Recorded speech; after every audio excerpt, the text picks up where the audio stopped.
Hey everyone, just wanted to have this week be an article recommendation. This came across my desk a couple weeks ago. There was the physical magazine. I've tossed it since. But this is an article from Dr. Craig Shepherd talking about daily family worship.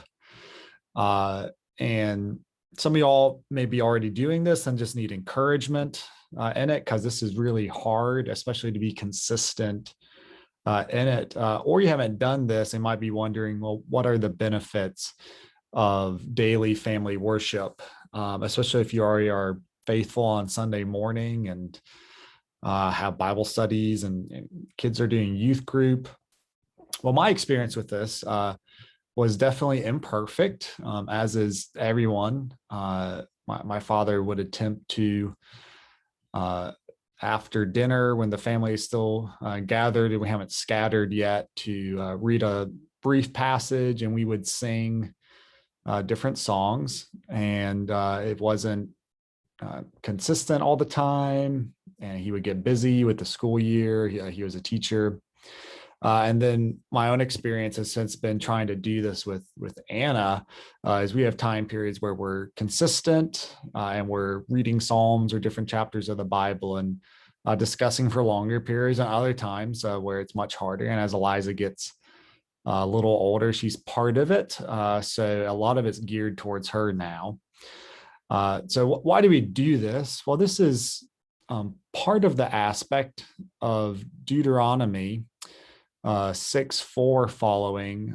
God says, "Hear, O Israel, the Lord our God, the Lord is one.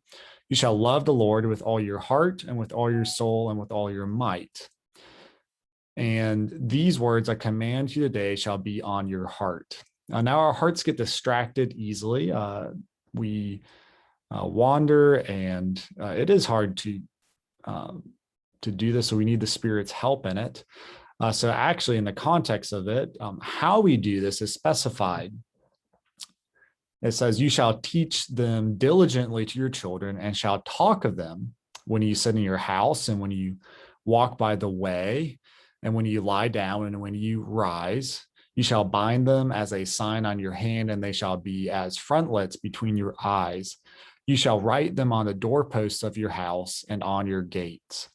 So this is an approach of immersion.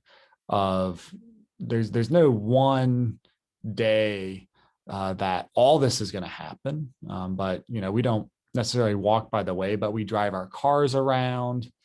So just taking moments to ask spiritually focused questions, but as we sit in our house, and probably around the dinner table or whatever time works for you. Dr. Shepherd in his article goes through that every family has a different schedule, and that might be breakfast or dinner or right before bed. So I just encourage you to dig through the article. But the key is simplicity, regularity, small bites. We're on a journey of putting one foot in front of the other. It's not blitzkrieg. It's not that lightning war of having one or two occasional really long conversations, but I think this is best done just regularly and routinely, just holding a little bit of the word, a little bit of singing and prayer in front of our kids as consistently as we can do, and to allow conversations to come up naturally through that. So he has all his recommendations. I think these are good to keep it simple and short and Bible centered. I especially struck me, gear it to your oldest child. So right now that's Eliza for me, and it's very, very simple. And Anna and I talk a little more after we put her to bed. So just the word and singing and prayer, and beginning to ask those questions and just get used to, as a family, having spiritual conversations. And that can be done a lot in family worship, and in the car, and before church or after church, discussing the sermon in the car or over lunch, and just having it be a part of your rhythm.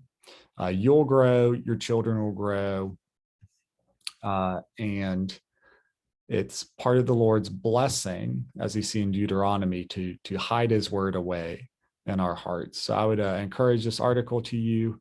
And I'm happy to talk about just some of the challenges of family worship. And this is another good thing, just to talk to other families. Are you doing this? How's that going? Have you done it in the past, but you stopped, or just looking to maybe start it up? And where should you start? One suggestion I have is to just take a psalm or two. Psalms are very easy to apply and to think on, or to read just a little bit of a gospel together. So I hope this is helpful and can encourage you to take that slow plodding journey with your children each day. I know you'll be fed in your soul if you do this. The Lord blesses us as we have the opportunity to think about Him and to grow in our love in our hearts towards Him.